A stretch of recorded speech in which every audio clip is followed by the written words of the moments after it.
বাঙালির জীবনের প্রায় অবিচ্ছেদ্য অংশ হচ্ছে পান। উৎসব পার্বণ তো বটেই, অনেক বাঙালির দৈনন্দিন আহার শেষেও মুখে থাকে এক খিলি পান। বাংলাদেশের বেশ কয়েকটি জেলায় পানের চাষ হয়। সারা দেশে পানের আবাদি জমির পরিমাণ প্রায় 14,175 হেক্টর। মোট বার্ষিক উৎপাদন 72,500 টন।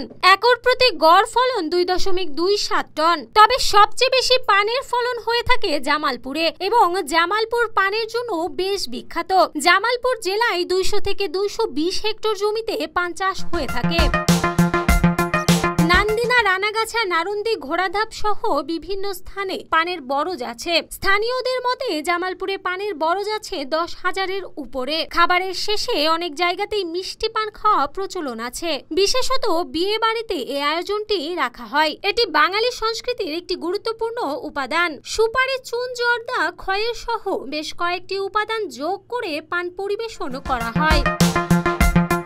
বাঁশ ও পাটশলা, খুঁটি, বাঁশের কঞ্চি ও ছন ব্যবহার করে তৈরি করা হয় জমির চারদিকে। বাঁশের খুঁটি দিয়ে চালা দাঁড় করানো হয়, সঙ্গে দিয়ে দেওয়া হয় বেড়া। তবে চালের ফাঁক দিয়ে অতিরিক্ত রোদ এলে পোকার সংক্রমণ হয়। অন্যদিকে জমি তৈরিতে বরজের 1 ফিট দূরত্ব দিয়ে ড্রেন তৈরি করে দিতে হয়। পানের লতা রোপণ করার 6 থেকে 7 মাস পর পাতা সংগ্রহ শুরু হয়। একবার লতা লাগালে 20 বছরের বেশি সময় ধরে চলতে থাকে। সপ্তাহে 2-3 বার তোলা হয় পান। 10% জায়গা থেকে প্রতিবার 70 থেকে 80 বিড়া পান কাটা হয়। জেলা ভেদে বিড়াতে পানের পরিমাণ হেরফের হয়। জামালপুরে এক বিড়ায় 80টি পান রাখা হয়। চাষিরা প্রতি বিড়া পাইকারি বিক্রি করেন 60 থেকে 70 টাকায়। অর্থাৎ প্রতি সপ্তাহে 9 থেকে 10,000 টাকা পান চাষিরা ইনকাম করে। তবে খরচও আছে। 10% জমিতে বছরে 4 বার 30 কেজির মতো সার দিতে হয়। এছাড়া শ্রমিক দিয়ে আগাছা দূর করাও বেড়ার কাজ করাতে হয়।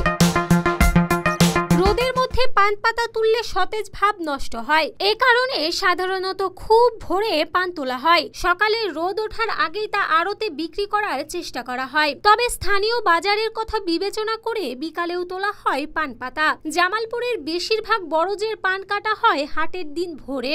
জেলার নান্দিনা, নারুন্দি এলাকায় প্রতি রবি ও বৃহস্পতিবার ভোরে পান তোলা হয়। কার্তিক, ফাল্গুন ও আষাঢ় মাসে পান বেশি কাটা হয়। তবে কার্তিক মাসের পানকে ভোক্তারা সেরা এবং আষাঢ় মাসের পানকে সবচেয়ে খারাপ ভাবে মনে করে। তবে শীতের সময় পানের কদর বেশি, কারণ তখন দামটা বেশি পায় কৃষকরা। পান তোলার একটি বিশেষ নিয়মও রয়েছে।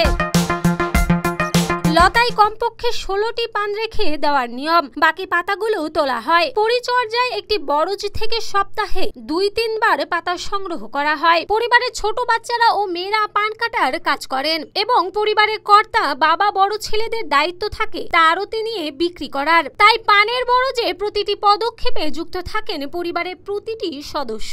বাজার ঘুরে দেখা যায় জামালপুরের বাজারে অন্য জেলার পানের কদরও রয়েছে। বিশেষ করে রাজশাহী ও চুয়াডাঙ্গার পান পাওয়া যায় জামালপুরে। তবে জামালপুরের স্থানীয় পান হয় দাম তুলনামূলকভাবে কম হয়, আবার আকৃতিতে রাজশাহী ও চুয়াডাঙ্গার পান বড় হয়। জামালপুরে পান চাষ করে একাধিক পরিবার খুব ভালো জীবনযাপন করছে, এই কথা স্বীকার করেন এলাকাবাসী। তবে প্রাকৃতিক দুর্যোগে সর্বশান্ত হতে হয় মাঝে মাঝে।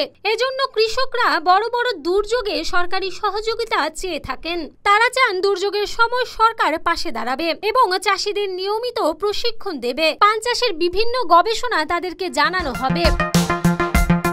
পরিশেষে বাঙালি জীবনের আবেগে জড়িয়ে আছে পান। শুধু প্রত্যাহিক জীবনেই নয়, আমাদের শিল্প সাহিত্যেও গুরুত্ব পেয়েছে পান। পান ঘাটে লাগাইয়া দিলা, পান খাইয়া যাও, পান খাইয়া ঠোঁট লাল করিলাম, পান দিলে পান খাইও না, গানগুলো এখনো অনেক বাঙালির মুখে মুখে ফেরে। বেশ কয়েকটি জায়গায় পসরা মেলে বসে পানের দোকান। মোহাম্মদপুরের ক্যাম্প বাজার এলাকায় রয়েছে 6 থেকে 7টি পানের দোকান। সেখানে পানের নামগুলো বেশ বাহারি। আগুন পান, সাচি পান, মিষ্টি পান, ম্যাজিক পান, ঠোঁটলাল পান, কত ধরনের নাম যে আছে পানের। পুরান ঢাকার নাজিরা বাজার এলাকাতে বেশ কয়েকটি বাহারি পানের দেখা মেলে, তবে সেগুলো মশলার কারণেই বিখ্যাত।